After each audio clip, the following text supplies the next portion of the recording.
We saw it with portrait mode, and now the iPhone X is taking digitally imposed photo shooting to the next level. And this can go so much further than it is right now. So today we're gonna lay out where we're at from a DSLR versus phone perspective, and then talk about where we're gonna go in the future. Some crazy speculation, a bit of a thought experiment from a tech perspective, how phones and DSLRs will develop, from a business perspective, how the market share is going to change and who's going to be targeted by whom, and lastly from an art perspective, because once everything is automated from shooting to editing, who is left to be a photographer?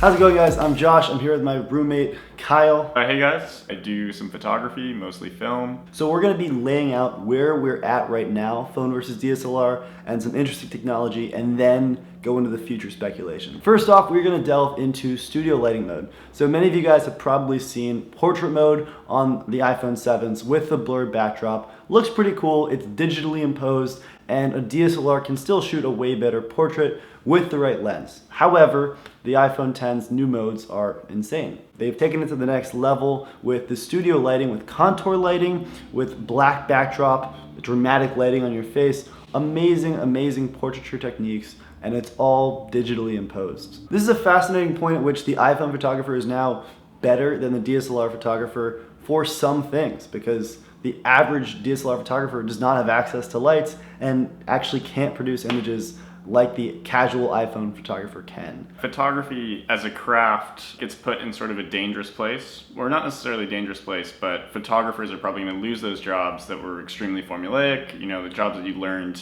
in one class of photography, how to take a portrait, how to properly light whatever situation.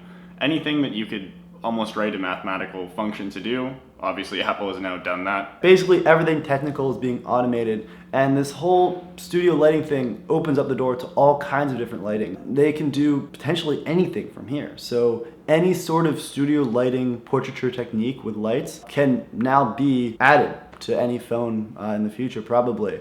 And I mean, it becomes a question of, will they want to develop this and really try and capture that niche photo market? Or are these 4 or 5 options just good enough because the average person is probably pretty stoked on all these options now? A couple ideas I have for future digitally imposed settings on the iPhone. I imagine a silhouette mode is going to come about in which you can actually emphasize the silhouette, brightening the background and darkening the actual face of the person. I think that'll be super easy for the iPhone to implement, and could very well see that happening in the next rendition of the iPhone or new iOS. So second off, we're going to talk about megapixels. The significance of megapixels is just the amount of data that you can contain in a photo. I'd say the biggest practical purpose for having a higher megapixel.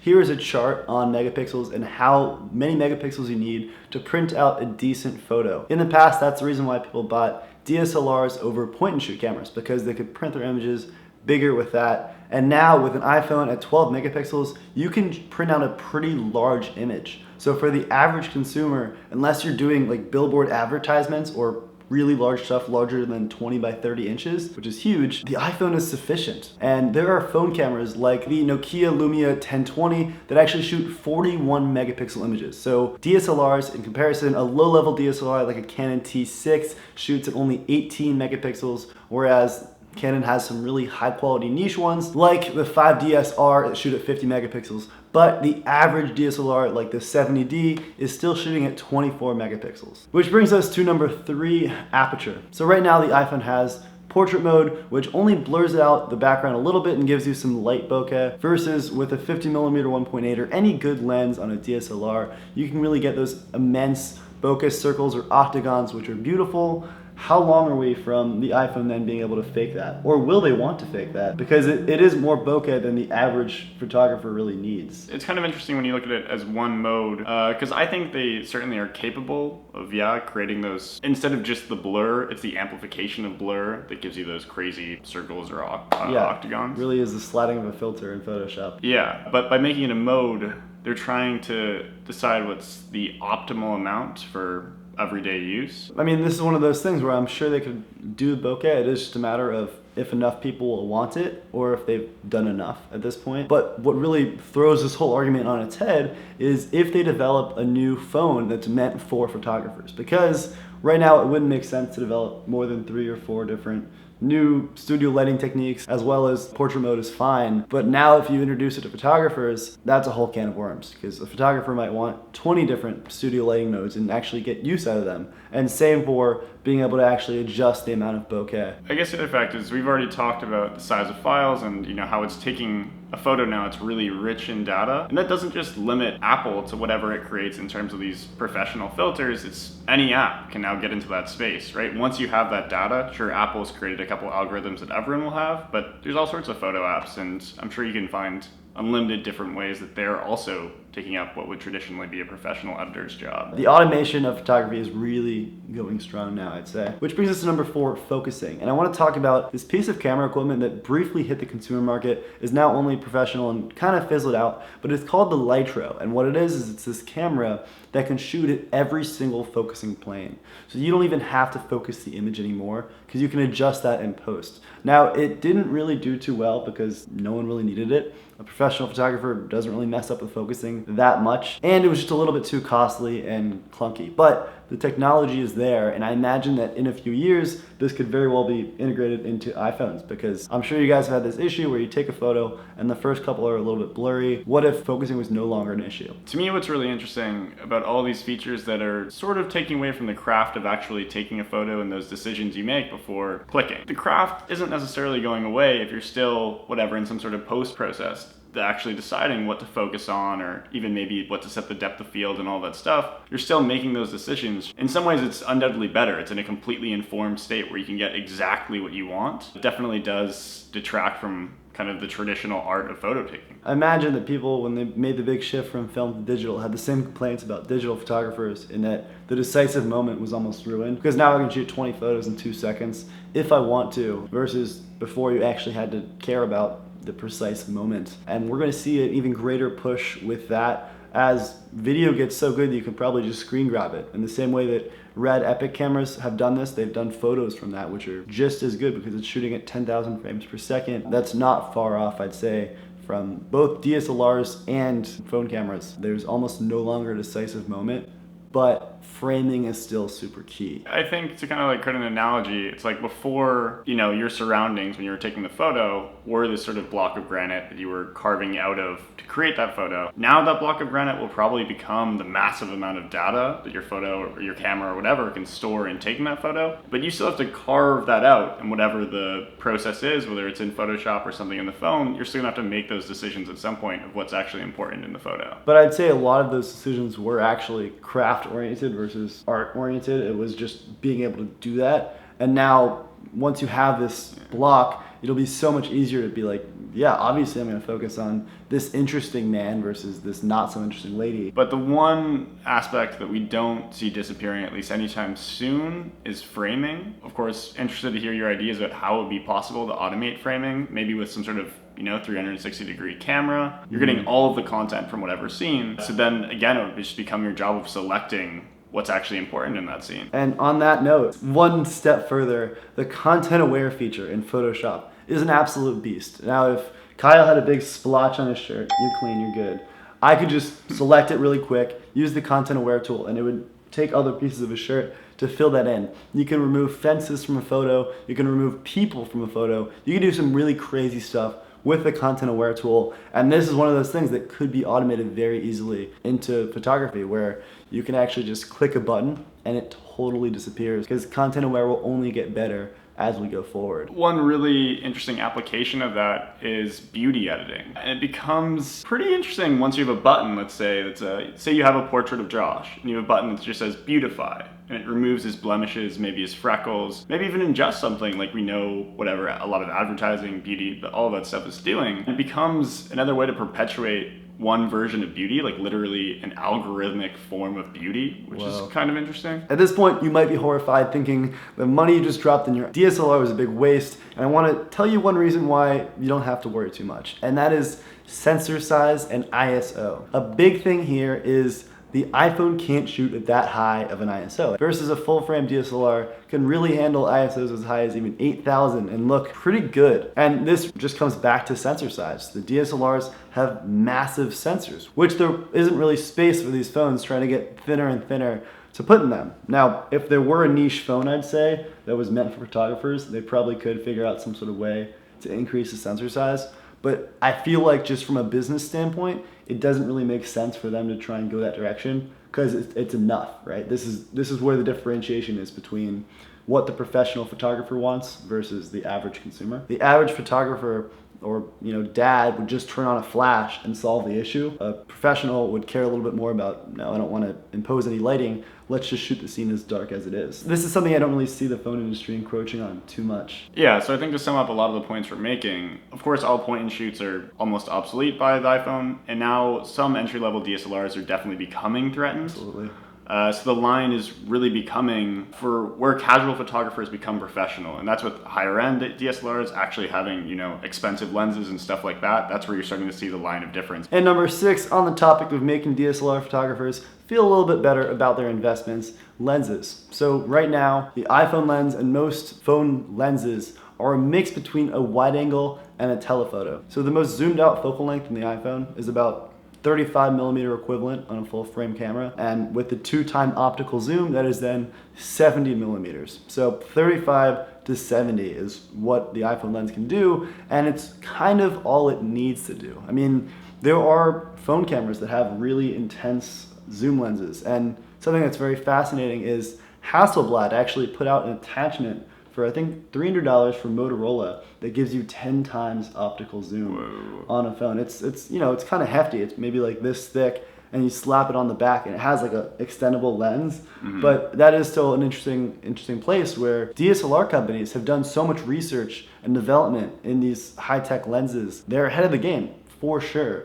So I wonder if there'll be partnerships in the future that allow for a 5x telephoto, whatever sort of situation for iPhones. Business perspective, I think a lot of these camera companies would probably look at any partnership as sort of cannibalizing their own business, right? Like if Canon is associated with the iPhone, it's just another reason now you have a Canon quality lens on your iPhone. It's another reason why you might not buy a DSLR. If these camera companies start to think that's the only route of survival is kind of accepting this new technology and trying to adapt to it, then we're going to start seeing a lot of, Canon and Nikon probably moving into the mobile game and choosing different phone companies to partner with. Which would be fascinating. But at the same time, just because Apple could develop a wider angle lens doesn't mean that they would, because the average consumer is taking photos of their family, right? And like the lens is already pretty wide. Do they really need to develop a lens that's like a 16 millimeter or like a super wide angle?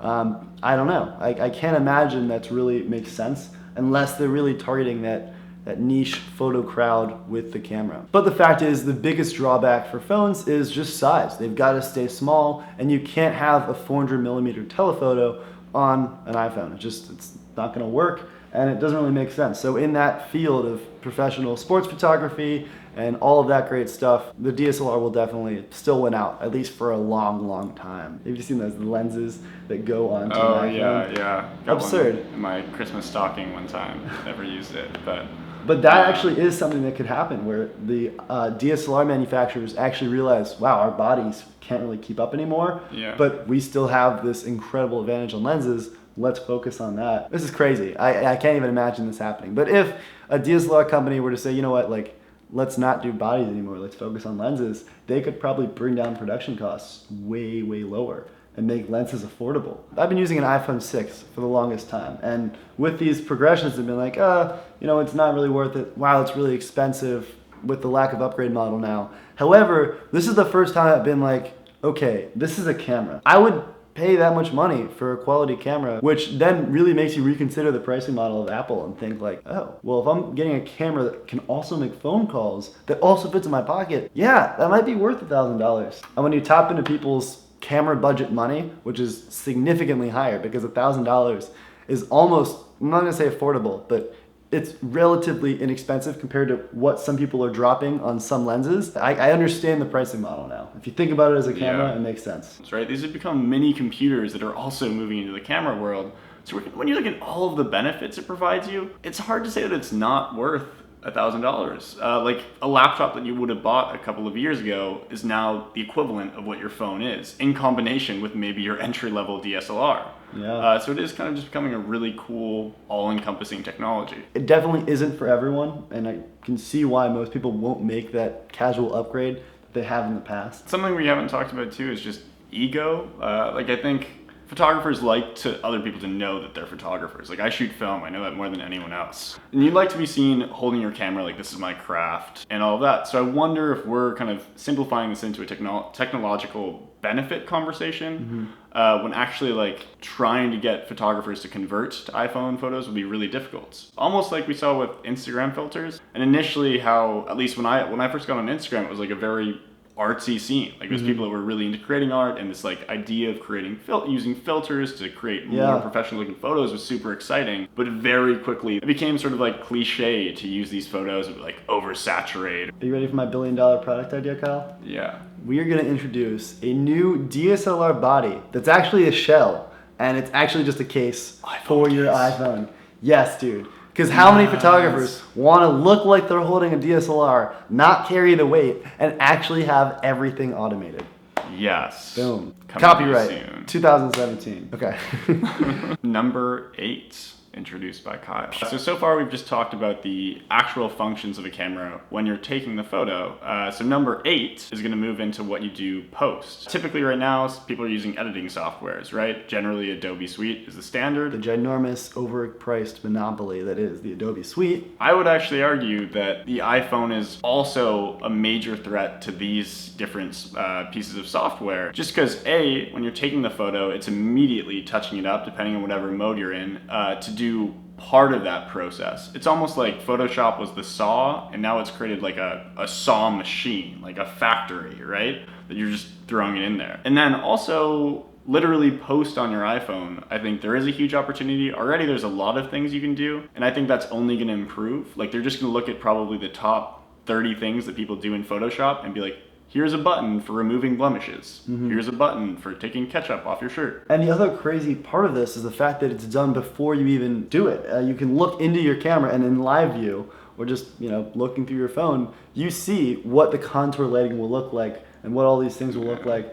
versus having to do this whole editing process and not even knowing if it'll turn out. This is even a step further than I would say removing the craft. This is almost removing the vision, right? Because when you take a photo normally, you have to be like, this is what it looks like. I want it to eventually look something like this. But with the iPhone, whatever, it's automatically constantly simulating what it would look like that way. So you can just be like, oh, this looks great. Like there's no start and end point. It's just that point. Oh, it's honestly, this sort of thing really scares me, because I feel like a big part of my relationship with photography is viewing it as a craft. And the iPhone is truly stepping on some toes here. I'm excited. I think I might have to get it and do some real tests to see how these modes actually compare. Also, Apple versus Samsung, they tend to go way more customized, the manual settings. So I'm curious to see, as they adapt to this new market shift, how they're going to actually do these things, and the level of manual controls that'll be offered, I think will be ridiculous on phones that aren't Apple, that actually trust their consumers to do some stuff themselves. Although Apple clearly wants to like give you a really professional photograph, it doesn't want to confuse you with settings or make you feel like you're an idiot that doesn't know enough about photography. So it kind of also has a careful line it has to walk in terms of what it's offering and the level of customizability and just what you can do with each of those features. I'll also say an interesting thing about the front-facing camera. So the iPhone X has a 12 megapixel camera on the front and back, same quality. And what's crazy about that is you might think, oh, like I don't take selfies, who cares? But it's actually the equivalent of like a DSLR with the flip out LCD screen, because it lets you get angles that you would never be able to get before. So for example, say you want to take a photo of the roof. Well, what do? Do I get super low? Now you just go like this, and it's just as good. A lot of DSLRs, Sony's whole line of the A7R, A7Ss, that's one of their biggest lacks, is the lack of flip out LCD, and this now has it. So that's a really crazy point for the iPhone, and I think that the front-facing camera will be known for more than just selfies. Yeah, see, what I want is the side camera to more subtly take photos of people around you. Everyone knows about the front and back camera, so it's kind of hard to get away with that on the subway or something. But the side camera, no one's expecting. Definitely not shooting Kyle right now. Exactly. I have no idea. He'd probably hold it the other way and pretend to look at the screen, but... Yes. The future of the spying industry is being revolutionized by this video. This video, after watching it, you might be horrified and think that, come 4 years down the line, everything you bought is going to be obsolete. And I don't think so. I think that in due time, there's going to be some crazy convergence, but we've got at least a couple more years now where DSLRs will still win out. The enthusiast level photographer is still going to have some real merit to his work, and on top of that, not everyone's going to be able to afford these new phones. There is still plenty of room for the DSLR in this space, but they are definitely going to have to innovate. That's going to be fascinating. I'm super excited and horrified. I kind of want Josh to get this phone because I think it would just be fun to try and play around. So like if you can encourage him in the comments to get the phone. You want to meet the internet? All right, we are now relevant. Oh, this is Stella. not a lapdog, really. Anyway, guys, I hope you enjoyed this. Be sure to subscribe for more stuff like this and let us know in the comments how you liked it, because this is definitely a new thing we've never done before. Maybe it could be a regular thing. I've got a website with all kinds of photo stuff. Link to that right over here. Frame prints, unframed prints, photo tutorials, reviews on my camera setup, all that great stuff. We've both got Instagrams, links to those down below. If you like trendy film photography, this is your man right here. And that is all I have to say. Thank you so much for watching, and I'll see you eventually. Kyle, dude, that was so much fun. Yeah, it's been fun. People are going to think we're thought leaders.